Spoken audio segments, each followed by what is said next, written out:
and everything. All right. So, is there any kind of good news? Anybody see the newspaper this morning? Front page? Well, anytime, I get very excited anytime there's positive news about downtown. Yes. And there's a project described downtown for a building right next to the new library that we won't see for some years, but because ComEd still has to neutralize the soil. There's a big hotel going down there too, right? But that's under construction. You mean the library, the one they moved from, not the temporary one? Right, they're gonna build a new library on the river where the old one stands now. That's gotta be torn down and then the soil has to be decontaminated. I don't even know the story behind. Anyway, right next to the new library, there will be an 8-story multi-use building with shops and offices and apartments. Yes.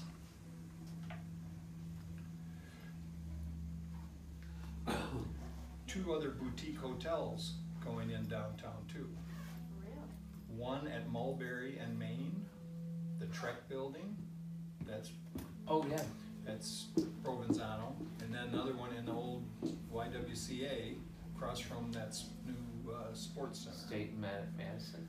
It's at YW, right. It's at Chestnut and Madison. Chestnut, Madison, and the Trek building is next to the Sullivan Theater or whatever it's called. Yeah, it's like next to, what is the restaurant that's there though? There's a restaurant. Octane? Yeah, it's next to Octane. Oh, I love that restaurant. On the corner. So that's all good news to me. Yeah. Yeah. Wouldn't it be great if they could redo the Times Theater? Well, since we're just having a discussion, Provenzano owns that too, the guy that owns Supply Corps. And they said it was more money to renovate that building than it would be to tear it down and build a whole brand new building there. So what's that have anything to do with that? Of course it is. So, all right. Anything, birthdays? Anniversaries? I just turned 10 months yesterday. 10 months, yes. All right. Yep, your medallion's in that little case there. Not for 10 months. For a year? They keep showing up. Okay, Yeah. thank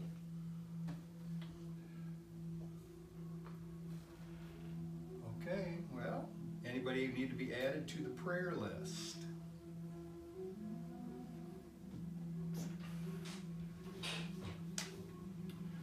All right, okay then. Let's get quiet, we'll do this meditation.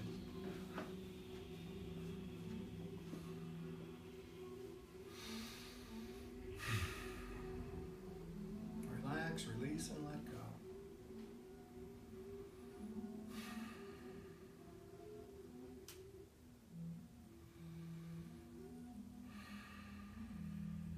Just take a few moments to focus on the breath.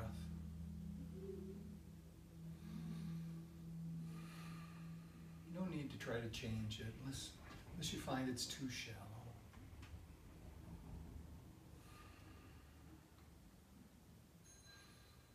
But just notice how it works.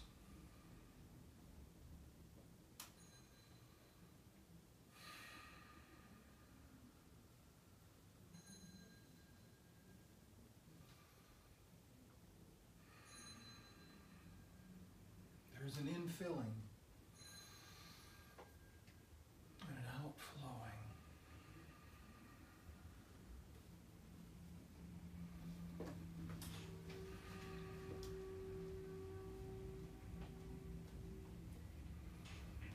As you breathe in, you are filled. And as you breathe out, just naturally relax.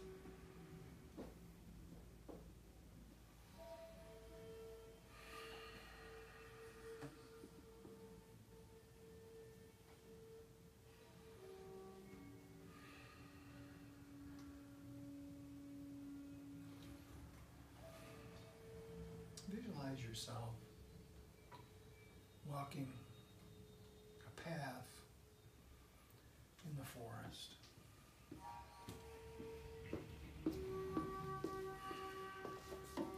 Rays of bright sunshine cut through the leafy foliage. Shafts of light play on the ground.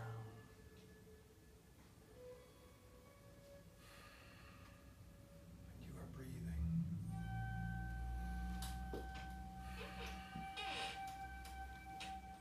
Breathing in, you receive the gift of the forest.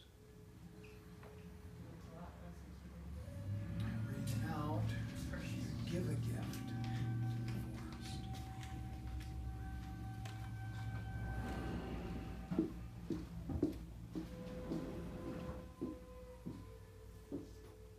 And in this way, you are a part of the forest. This glorious symbiosis.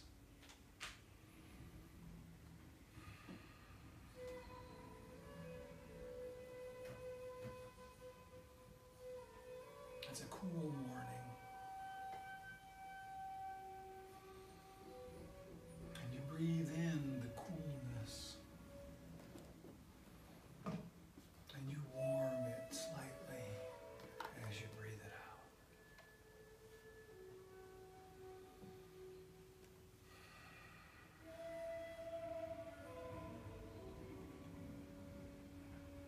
You are a part of something much greater than your small self.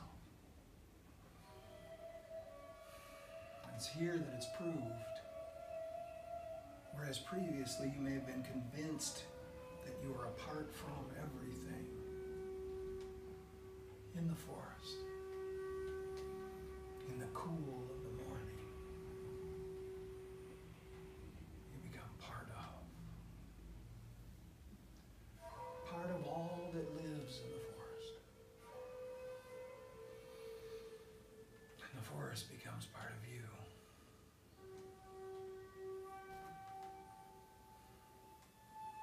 It is impossible to divide this reality into pieces.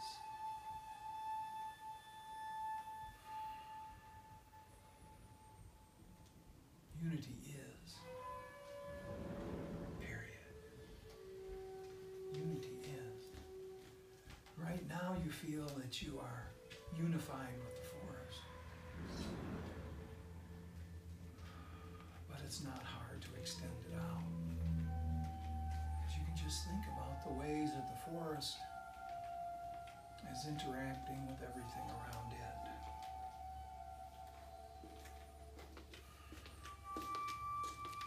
It is eating carbon dioxide. It is providing oxygen. It is absorbing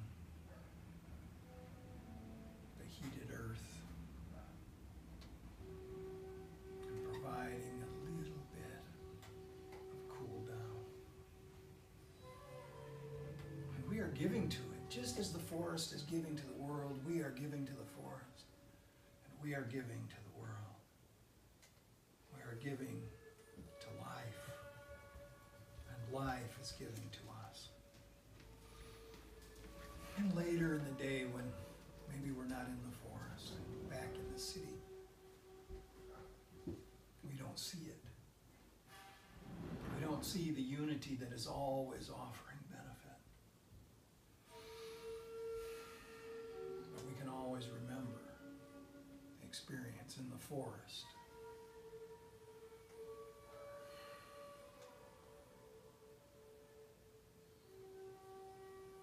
Realize we are never alone. That we are connected not only to our brothers and sisters, but to all living things. All living things are with us and for us.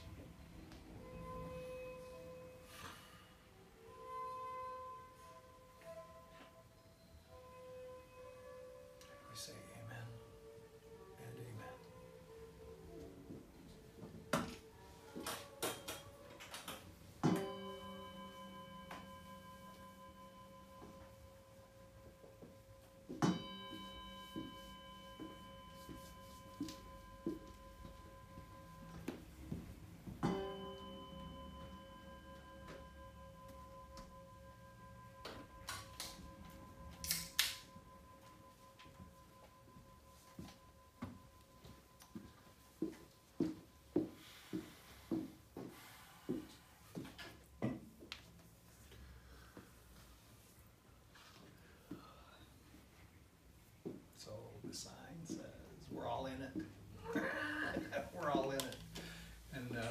musicians were here, he's looking at that, he says, we're all in it. He says, what, we're all in what?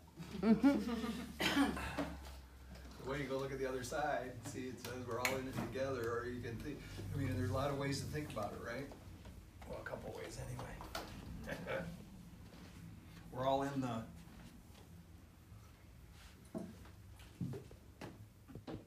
fill in the blank together. There's no separating us. There's no separating us. I like that. I like the forest thing. It was. I remember I think we were all in the '80s. We were reading this book, and oh gosh, I can't even remember the name of it now. But it was all about. It's all about the interconnectedness of life. But it was a novel, and it went further. It went kind of into a fantasy kind of realm. But it had a little instruction in the book about doing that meditation, being in the forest, and realize that every breath we take is the forest giving us energy, and every breath that we exhale is giving that gift back to the forest. And it's very interesting what happens when you do that meditation when you're riding the bicycle. It like picks you up. You get it is without fail. You will have more energy than you had before you started doing the meditation. There's something that happened. You could just say, well, it's just a mental thing. And I would say, well, it's all mental. And so are you.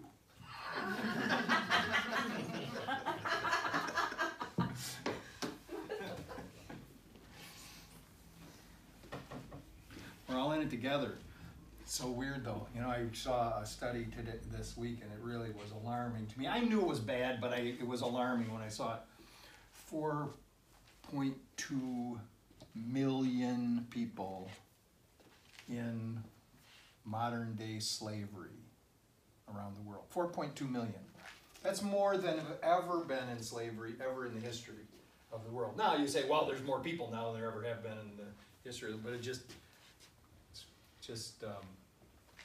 but so then this idea that we're all in this together, it seems that some of us have forgotten. Some of us have forgotten that we're all in this together, and I think that actually all of us forget it at one time or another through the day. But some of us have forgotten it in a very large way. Maybe not even ever having accepted that it was true at all in the first place. So some of us, have forgotten, and then a whole bunch of us, it seems 4.2 million of us have been forgotten. They are actually the invisible people. And many, by the way, the United States, 400,000. 400,000. How could that happen?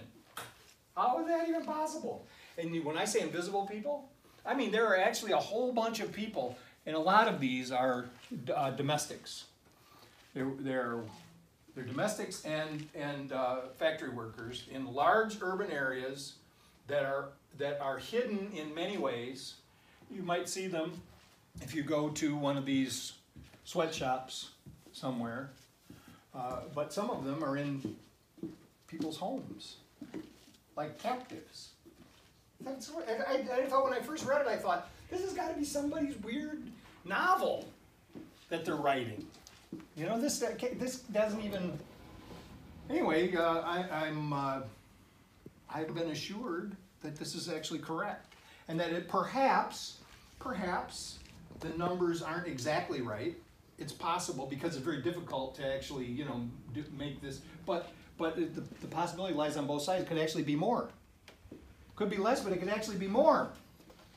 So this is just the thing that got me thinking about this idea of the common welfare and goodwill and so if it's true as we say in the recovery program that common welfare should come first because our personal well-being depends upon unity. If that's actually true, if that's a principle that you accept as being true, then that would mean that we have some responsibility to try to work for that for that common welfare. And many would say a privilege and a responsibility, but not a responsibility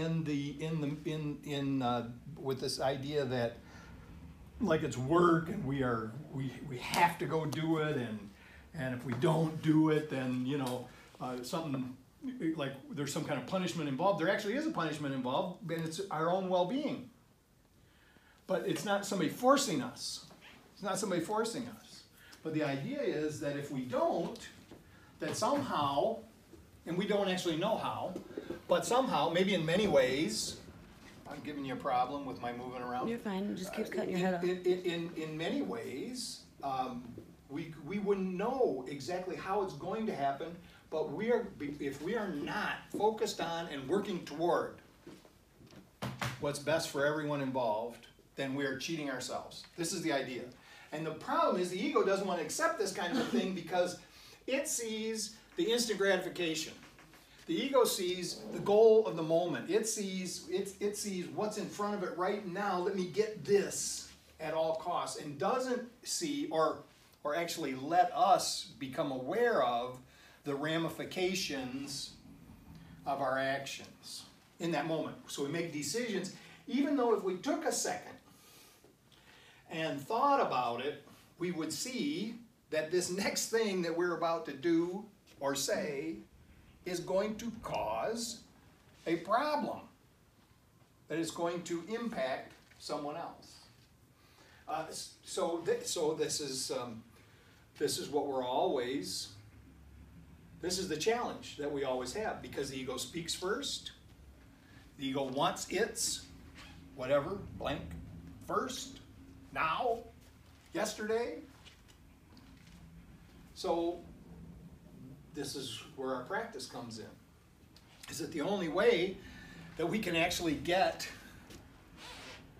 our personal well-being? Here's the problem. The real problem is when we really examine this, we see that there really is nothing that's totally personal, because it's all connected. But when we think about us as a being, if we are going to experience the highest existence that we can, it can only come through connecting and celebrating that connection with everyone around us. So, as far as what do you do about this? What do you do about this? What does an individual person sitting in Rockford, Illinois, do about this slavery thing? Well, I would think first we just want to look into it, right? And this is the other thing. Let me be like a good teacher and say, don't accept anything that I say on face value. Go out there and look. Go out there and see what it says. Google that, right? And just see. And then perhaps if that piques your interest, if that feels like something that you would like to give some service to, then go further and investigate what organizations are out there that are working for the amelioration of these institutions that have been forever promoting this slavery. So,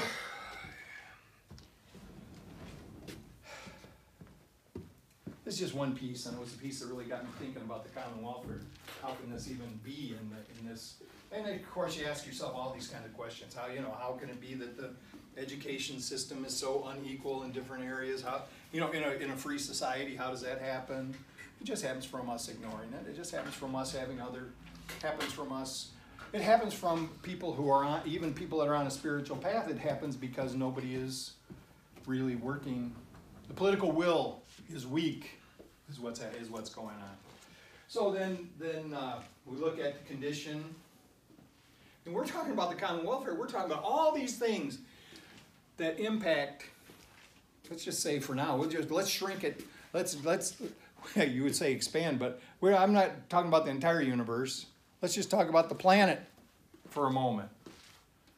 So it's obvious that human beings have become, for a long time, a cancer upon the planet.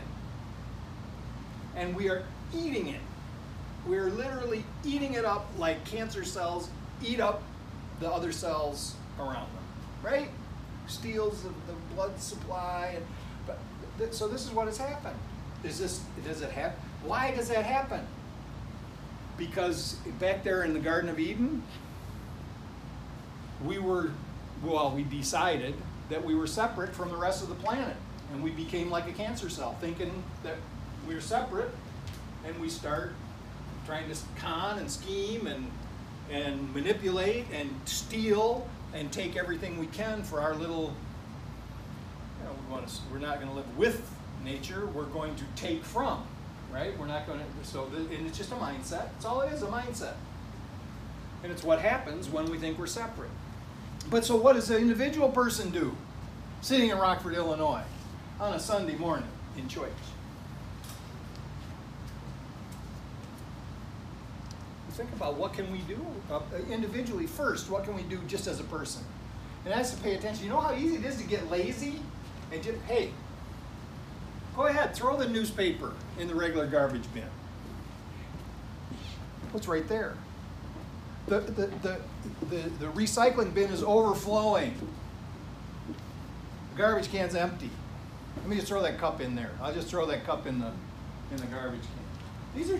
These are just little things, but when you think about how many people, it just I was told some years ago that even if individuals decided to follow all of these practices of disposing of things properly, not over consuming, and all this kind of stuff, that even if we decided that it wasn't enough.